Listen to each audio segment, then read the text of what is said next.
ఉదాహరణకు బీసీల గురించి లెక్కలు జరుగుతుంటే పెద్ద ఎత్తున అందరూ కూడా ఉద్యమం చేసిరు. లెక్కలే తప్పున్నాయి, మీరు పెట్టిన జనాభా లెక్కలు బాగాలేవని అన్నారు. అంటే ఆ మాట పక్కకు పోగొట్టాలి అని చెప్పి ఆయన ఏం చేస్తాడు ముఖ్యమంత్రి గారు అంటే, మోడీ గారు బీసీయా కాదా అనే చర్చ మొదలుపెట్టిండు.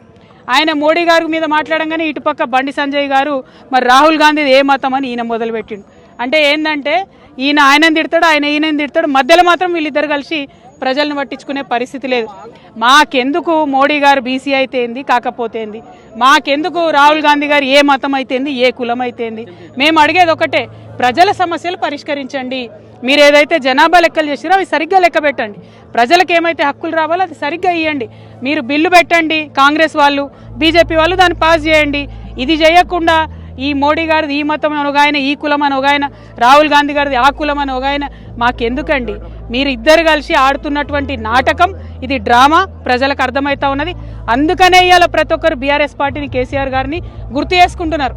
మీరు చిత్తశుద్ధితోని ఏం చెప్తే అది ప్రజలకు ఇవ్వండి, అంతేగాని దాని వెనకాల ఒక కుట్ర పెట్టి దాన్ని రాజకీయంగా వాడుకొని ప్రజలు హక్కులు అడగంగానే అటు నుంచి బీజేపీ వాళ్ళు వచ్చి మాట్లాడాలి, మళ్ళీ వాళ్ళని తిట్టుకుంటే ఇటు నుంచి కాంగ్రెస్ వాళ్ళు మాట్లాడాలి. మధ్యలో ప్రజల్ని మీరు అగౌరవపరుస్తున్నారు, అవమానిస్తున్నారు. కానీ మా తెలంగాణ బిడ్డలు చైతన్యవంతులు, రాజకీయంగా అన్ని చూసినాం కుట్రలు. తెలంగాణ ఉద్యమ టైంలో చూసినాం ఎవరేం చేస్తారు, ఎవరేం మాట్లాడతారని. మీ కుట్రలు నడవవు, మీ డ్రామాలు నడవవు. ఖచ్చితంగా జనగణన మంచిగా చేయండి. ఇవాళ రెండో రోజు జనగణన స్టార్ట్ అయ్యి ఒక్క అడ్వర్టైజ్మెంట్ లేదు, ఎక్కడ ఊసు లేదు.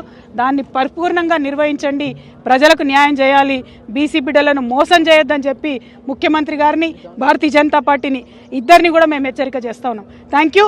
జై తెలంగాణ, జై కేసీఆర్.